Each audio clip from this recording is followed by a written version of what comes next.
Morning বন্ধুরা, কেমন আছো সবাই? আমি নিশ্চিত যে তোমরা সবাই খুবই ভালো আছো, আমরাও খুবই ভালো আছি। আর এটা দেখছো, এটা হচ্ছে দার্জিলিংয়ের তৃতীয় দিনের ফার্স্ট সকালটা। তখন প্রায় 6:45 বা 6টা হবে। তো দেখো বাইরের ওয়েদারটা আজকে কত ভালো রয়েছে আর কত সুন্দর লাগছে। আর নিচে মেঘটা এমন মনে হচ্ছে যেন কেউ চাদর বিছিয়ে রেখেছে, তো সেই রকম মনে হচ্ছে। তাই জন্য আর এই জিনিসটা ক্যাপচার না করে থাকতে পারলাম না। তো এই দৃশ্যটা দেখাতে দেখাতে তোমাদের সাথেও আমি গুড মর্নিংটা করে নিলাম। আর ওয়েদারটা দেখো সত্যিই খুবই সুন্দর লাগছে। এত সুন্দর ওয়েদার মনে হয় আমরাই ফার্স্ট পেলাম। আর এইদিকে আমরা এখন যাচ্ছি সকালবেলায় ম্যালেতে। ম্যালটা তো খুব সুন্দর লাগছিল, সেটা আর দেখাতে পারিনি। আর ম্যাল থেকে কোথায় যাব না যাব সব কিছু তোমাদের সাথে শেয়ার করছি। তো চলো ভিডিওটা পুরো দেখতে থাকো। আর এদিকে দেখো শুধু আমরা না, দিদিরাও যাচ্ছে। সামনে দিদি, লাট্টুদার হোদল আছে, আর পিছনে আমরা আছি। আমি মামামকে নিয়ে যাচ্ছি। আর ভিডিওটা তো আমার বর করেই দিচ্ছে। এটা হচ্ছে ক্যাভেন্টার্সে যাওয়ার রাস্তাটা। তো আমরা ফার্স্টে ক্যাভেন্টার্সের দিকেই যাচ্ছিলাম। তো ক্যাভেন্টার্সের সামনের অবস্থাটা শুধু তোমরা দেখো, যার ভয়েতেই আমরা আর ওইখানে যাইনি, আবার ব্যাক করেছি। আর মায়েরা যায়নি, কারণ এই রোজ রোজ এতটা রাস্তা হাঁটা ওদের পক্ষে সম্ভব হচ্ছিল না, তাই জন্যই যায়নি। আর সামনেটায় তোমরা দেখো শুধু ক্যাভেন্টার্সের সামনে এইটা লাইন পড়েছে, এখনও ওটা ওপেনও হয়নি। তো আমরা লাইনটা দিইনি এখানে, কারণ আমাদের অলরেডি তাড়াতাড়ি গাড়ি বুকিং করা ছিল। তো এখানে দাঁড়িয়ে খেতে গেলে আমাদের অনেকটা লেট হয়ে যেত, যার জন্য আমরা এখানে আসিনি। আমরা চলে এসেছিলাম সোজা গ্লেনারিসে। তো ওখানেই এসে আমরা আমাদের ইংলিশ ব্রেকফাস্টটা করে নিয়েছিলাম।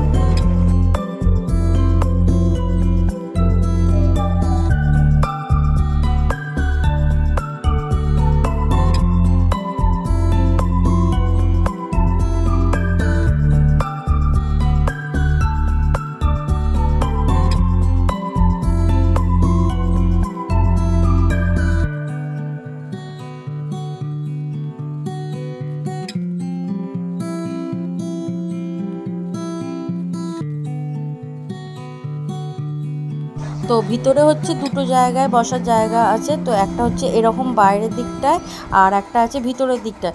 আমরা আর ভিতরের দিকে বসিনি, আমরা এই বাইরের দিকটাতেই বসেছিলাম, কারণ বাইরের ভিউটা জাস্ট খুব সুন্দর ছিল। তো আমরা এখানটাতেই বসেছিলাম। আর এখানে শুধু এই একটা রোতেই যা টেবিলগুলো ছিল, তো পাশে আর একটাও ছিল, সেটাতেও বসিনি, আমরা একদম সামনেরটাতেই বসেছি। তো দেখো, তো আমরা নিয়েছিলাম স্যান্ডউইচ, আর এটা একটা মেন ব্রেকফাস্টের যে থালিটা ছিল, তো সেটা দিয়েছে। তার মধ্যে কী কী রয়েছে আমিও ঠিক বুঝতে পারছি না, মাঝখানে শুধু পোচটাই যা বুঝতে পেরেছি। আর স্যান্ডউইচগুলো দেখো এখানে ঠিক একটু অন্য রকম।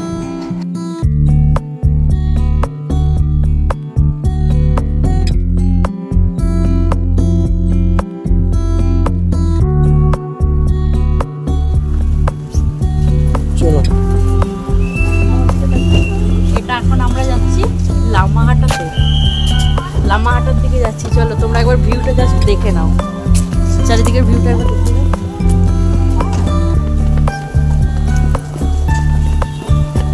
চারিদিক শুধু ফগই ফগ। এই দিকটা কতটা সুন্দর লাগছে একবার দেখে নাও।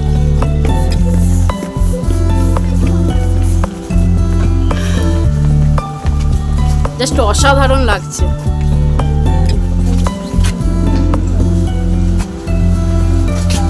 কোনটা দিয়ে ঢুকছো?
তো দেখো আমরা লামাহাটা থেকে সোজা বেরিয়ে চলে এসেছি পেশক টি গার্ডেনে।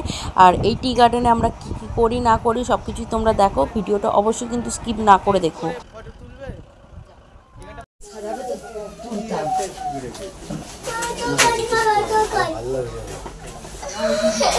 এখানে এখন ছোটন ড্রেস আপ করছে।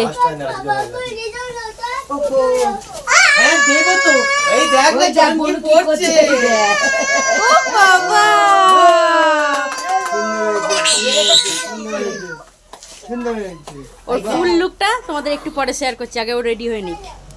বনুকে হেভি লাগছে, হেভি লাগছে, সব রকম সেট আছে। এখানে দেখো ছোটন তো একদম রেডি হয়ে গেছে আর মাম্মাম রেডি হচ্ছে। আর আমাদের সকলকে কেমন লাগছে না লাগছে তোমরা কিন্তু অবশ্যই কমেন্ট করে জানাতে ভুলবে না।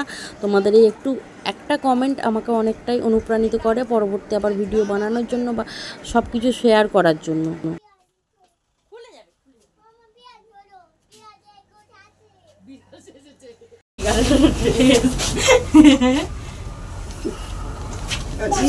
নাক ঝরনিকে চা পাতা তুলতে দেবো না, আমের জুস দিয়ে চা করবে। যাও না ম্যাডাম গুড়িয়া বাবা তুমি একটু সরো, সরো। कान लगाने का जगह नहीं है মায়ের লুকিং এটা आपको जगह। हाँ हाँ हाँ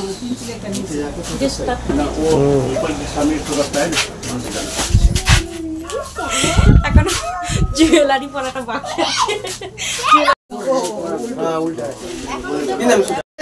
ওদেরটা তো বেশিক্ষণ লাগছে না, ওদেরটা কম আছে ছেলেদেরটা। আর আমি আর দিদিভাই এখানে কি করছিলাম বলো তো, চা গাছের তো আর কচি পাতা পাইনি, তাই বুড়ো বুড়ো পাতাগুলো তুলে তুলে ঝুড়িতে ফেলছিলাম। চা বাগানে গেছি আর চা পাতা তুলবো না সেটা কি হতে পারে, তাই যেটা পেয়েছি সেটাই তুলেছি। এত সুন্দর যে আমরা কস্টিউম পরেছিলাম, এই আন্টি কিন্তু পরিয়েছিলেন, তো থ্যাংক ইউ সো মাচ। তোমরা আসলে কিন্তু অবশ্যই ট্রাই করতে পারো এরকম কস্টিউম, বেশ ভালোই লাগলো। টি বাগানে মানে চা বাগানে এত সুন্দর কস্টিউম পরে ফটো তুলতে সবারই ভালো লাগে, আমাদেরও লাগলো, আর একটা স্মৃতি রয়ে গেল অবশ্যই। তার জন্য থ্যাংক ইউ সো মাচ আন্টিকে। Bye bye. আর এটা হচ্ছে ঘুম মনস্ট্রি, তো এর ভিতরে সেরকম কিছু তোলা হয়নি। আর আজকের ভিডিওটা আর বেশি বড় করছি না, আজকের ভিডিওটা এই পর্যন্তই। আমার এই ভিডিওটা ভালো লাগলে অবশ্যই লাইক করবে, শেয়ার করবে অ্যান্ড কমেন্ট করবে। আর চ্যানেলে নতুন হলে অবশ্যই সাবস্ক্রাইব করে চ্যানেলটার পাশে থাকবে। তো গুড নাইট, টাটা, দেখা হচ্ছে আবার একটা পরবর্তী ব্লগে।